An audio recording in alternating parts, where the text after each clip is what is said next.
ನಮಸ್ಕಾರ ಸ್ನೇಹಿತರೆ. ದೇಶಾದ್ಯಂತ ಇರುವ ಎಲ್ಲ 100 ರೂಪಾಯಿ ಮತ್ತು 200 ರೂಪಾಯಿ ಬಳಕೆ ಮಾಡುತ್ತಿರುವ ದೇಶದ ಎಲ್ಲ ಜನತೆಗೆ ಇದೀಗ RBI reserve bank of India ದಿಢೀರನೆ ಹೊಸ ನಿಯಮವನ್ನು ಜಾರಿಗೆ ಮಾಡುವ ಮೂಲಕ ಗ್ರಾಹಕರಿಗೆ ಬಿಗ್ ಶಾಕ್ ನೀಡಿದೆ. ಹೌದು, ಸಾಮಾನ್ಯವಾಗಿ ಪ್ರತಿಯೊಬ್ಬರೂ ಕೂಡ ಯಾವುದೇ ಒಂದು ವಸ್ತು ಖರೀದಿ ಸೇರಿದಂತೆ ಮಾರಾಟ ಮಾಡಿದರೂ ಕೂಡ ಹಣದ ವಹಿವಾಟುಗಳ ಮೂಲಕ ವ್ಯವಹಾರ ಮಾಡುತ್ತಾರೆ. ಇಂತಹ ಸಂದರ್ಭಗಳಲ್ಲಿ ಸಾಮಾನ್ಯವಾಗಿ 100 ರೂಪಾಯಿ ಅಥವಾ 200 ರೂಪಾಯಿ ನೋಟುಗಳು ಬಳಕೆ ಮಾಡುತ್ತಿದ್ದು, ಇದೀಗ ಈ ನೋಟಿಗೆ ಸಂಬಂಧಪಟ್ಟಂತೆ ರಿಸರ್ವ್ ಬ್ಯಾಂಕ್ ಆಫ್ ಇಂಡಿಯಾ ಹೊಸ ರೂಲ್ಸ್ ಜಾರಿಗೆ ಮಾಡಿದೆ. ಹಾಗಾದರೆ ಬನ್ನಿ, ರಿಸರ್ವ್ ಬ್ಯಾಂಕ್ ಆಫ್ ಇಂಡಿಯಾ ಬಿಡುಗಡೆ ಮಾಡಿರುವ ನಿಯಮದಲ್ಲೇನಿದೆ, ಏನೆಲ್ಲ ಬದಲಾವಣೆಗಳಾಗಲಿವೆ ಎಂಬುದರ ಕುರಿತು ಕಂಪ್ಲೀಟ್ ಮಾಹಿತಿ ಈ ವಿಡಿಯೋದಲ್ಲಿ ತಿಳಿಸಿಕೊಟ್ಟಿದ್ದೇವೆ. ಬನ್ನಿ ಕಂಪ್ಲೀಟ್ ಆಗಿ ನೋಡೋಣ.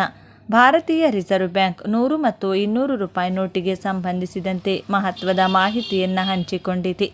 100 ಹಾಗೂ 200 ರೂಪಾಯಿ ಮುಖಬೆಲೆಯ ಹೊಸ ನೋಟುಗಳನ್ನು RBI ಶೀಘ್ರದಲ್ಲೇ ಮಾರುಕಟ್ಟೆಗೆ ಬಿಡುಗಡೆ ಮಾಡಲಿದೆ.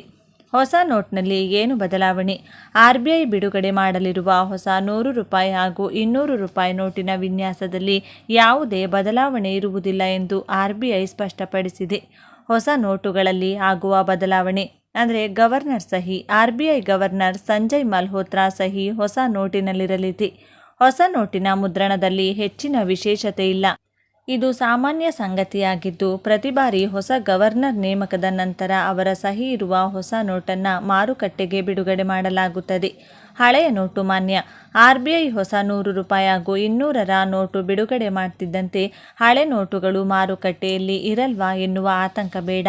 ಹಳೆಯ 100 ಮತ್ತು 200 ರೂಪಾಯಿ ನೋಟುಗಳು ಮೊದಲಿನಂತೆಯೇ ಮಾನ್ಯವಾಗಿರುತ್ತವೆ. ಅವುಗಳನ್ನು ಜನರು ಧೈರ್ಯವಾಗಿ ಪಡೆಯಬಹುದು. ಈ ನೋಟುಗಳನ್ನು ಬದಲಾಯಿಸುವ ಅಗತ್ಯವಿಲ್ಲ. ಈ ಹೊಸ ನೋಟುಗಳು ಶೀಘ್ರದಲ್ಲೇ ಬ್ಯಾಂಕುಗಳು ಮತ್ತು ATMಗಳಲ್ಲಿ ಲಭ್ಯವಿರುತ್ತವೆ ಎಂದು RBI ಸ್ಪಷ್ಟಪಡಿಸಿದೆ. ಯಾವ ಪ್ರದೇಶದಲ್ಲಿ ಹೆಚ್ಚು ನಗದು ಬಳಕೆ? ಭಾರತದಲ್ಲಿ ಡಿಜಿಟಲ್ ವಹಿವಾಟು ಹೆಚ್ಚಾಗಿದೆ. ಆದಾಗ್ಯೂ ದೇಶದಲ್ಲಿ ನಗದು ಚಲಾವಣೆ ಮೊದಲಿಗಿಂತ ಹೆಚ್ಚಾಗಿದೆ ಎಂದು RBI ವರದಿ ಮಾಡಿದೆ. RBI ದತ್ತಾಂಶದ ಪ್ರಕಾರ ಮಾರ್ಚ್ 2019ರಲ್ಲಿ ನಗದು ಚಲಾವಣೆ 13.35 ಲಕ್ಷ ಕೋಟಿ ರೂಪಾಯಿಗಳಾಗಿದ್ದು, ಇದು ಮಾರ್ಚ್ 2024ರ ವೇಳೆಗೆ 35.15 ಲಕ್ಷ ಕೋಟಿ ರೂಪಾಯಿಗಳಿಗೆ ಏರಿಕೆಯಾಗಿದೆ. ಇದರ ಜೊತೆಯಲ್ಲೇ ಡಿಜಿಟಲ್ ವ್ಯವಹಾರದಲ್ಲೂ ಏರಿಕೆ ಕಂಡು ಬಂದಿದೆ. ಮಾರ್ಚ್ 2020ರಲ್ಲಿ UPI ಮೂಲಕ ಡಿಜಿಟಲ್ ವಹಿವಾಟು 2.06 ಲಕ್ಷ ಕೋಟಿ ರೂಪಾಯಿಗಳಷ್ಟಿತ್ತು. ಫೆಬ್ರವರಿ 2024ರ ವೇಳೆಗೆ ಅದು 18.07 ಲಕ್ಷ ಕೋಟಿ ರೂಪಾಯಿಗಳಿಗೆ ಏರಿದೆ. 2024ರಲ್ಲಿ ಒಂದೇ ವರ್ಷದಲ್ಲಿ ಡಿಜಿಟಲ್ ವಹಿವಾಟು ಸುಮಾರು 176 ಬಿಲಿಯನ್ ರೂಪಾಯಿ ತಲುಪಿದೆ. ಯಾವ ಪ್ರದೇಶದಲ್ಲಿ ಹೆಚ್ಚು ನಗದು ಬಳಕೆ? ತರಕಾರಿ, ಹಾಲು ಮಾರಾಟಗಾರರು ಸೇರಿದಂತೆ ಸಣ್ಣ ಕಚೇರಿಗಳಲ್ಲಿ ಕೂಡ ಡಿಜಿಟಲ್ ವಹಿವಾಟು ನಡೆಯುತ್ತಿದೆ. ಆದರೆ ATMನಿಂದ ಹಣ ವಿತ್ಡ್ರಾ ಮಾಡುವವರ ಸಂಖ್ಯೆ ಕಡಿಮೆ ಏನಿಲ್ಲ.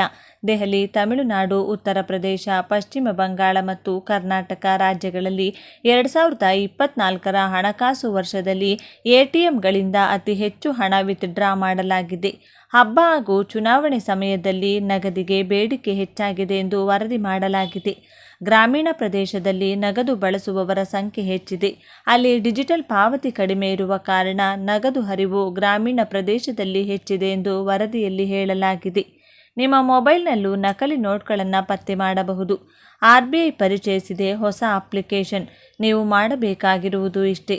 ಅಪ್ಲಿಕೇಶನ್ ಡೌನ್ಲೋಡ್ ಮಾಡಿ, ನಿಮ್ಮ ಫೋನ್ನ ಕ್ಯಾಮೆರಾ ಆನ್ ಮಾಡಿ, 500 ರೂಪಾಯಿ ನೋಟನ್ನು ಕ್ಯಾಮೆರಾಗೆ ತನ್ನಿ. ಈ ಆ್ಯಪ್ ಇದು ನಕಲಿಯೋ ಅಥವಾ ಅಸಲಿಯೋ ಎಂದು ನಿಮಗೆ ತಿಳಿಸುತ್ತದೆ.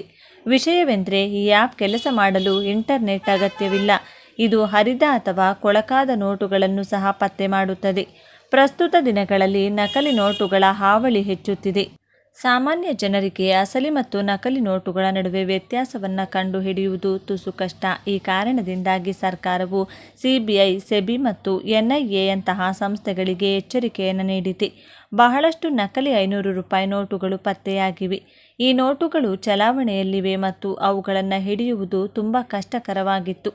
ಆದರೆ ಭಯಪಡುವ ಅಗತ್ಯವಿಲ್ಲ. ನಿಮ್ಮ ಬಳಿ ಸ್ಮಾರ್ಟ್ಫೋನ್ ಇದ್ದರೆ 500 ರೂಪಾಯಿ ನೋಟು ಅಸಲಿಯೇ ಎಂಬ ಸತ್ಯಾಸತ್ಯತೆಯನ್ನು ಪರಿಶೀಲಿಸಬಹುದು. RBI ಮನಿ ಆ್ಯಪ್. ನಕಲಿ ನೋಟುಗಳನ್ನು ಪತ್ತೆ ಹಚ್ಚಲು RBI ವಿಶೇಷ ಮೊಬೈಲ್ ಆ್ಯಪನ್ನು ಅಭಿವೃದ್ಧಿಪಡಿಸಿದೆ. ಇದಕ್ಕೆ ಮೊಬೈಲ್ ಹೆಡೆಡ್ ನೋಟ್ ಐಡೆಂಟಿಫೈಯರ್ ಎಂದು ಹೆಸರಿಡಲಾಗಿದೆ. ಈ ಅಪ್ಲಿಕೇಶನ್ ಆಂಡ್ರಾಯ್ಡ್ ಮತ್ತು ಐಫೋನ್ ಎರಡರಲ್ಲೂ ಲಭ್ಯವಿದೆ. ಇದು ಬಳಸಲು ತುಂಬ ಸುಲಭ. ಈ ಆ್ಯಪ್ ಹರಿದ ನೋಟುಗಳು ಅಥವಾ ಕೊಳಕಾದ ನೋಟುಗಳನ್ನು ಸಹ ಪತ್ತೆ ಮಾಡುತ್ತದೆ. ಮೊದಲೇ ಹೇಳಿದಂತೆ ಈ ಅಪ್ಲಿಕೇಶನ್ ಬಳಸಲು ಇಂಟರ್ನೆಟ್ ಅಗತ್ಯವಿಲ್ಲ. ಗಾಂಧಿ ಫೋಟೋದ ಪಕ್ಕ ಈ ಮಾರ್ಕ್ ಇರುತ್ತದೆ. ಅಸಲಿ ಬ್ಯಾಂಕ್ ನೋಟ್ಗೂ ವಿಶಿಷ್ಟ ಗುರುತಿನ ಚಿಹ್ನೆಯನ್ನು ಹೊಂದಿರುತ್ತದೆ.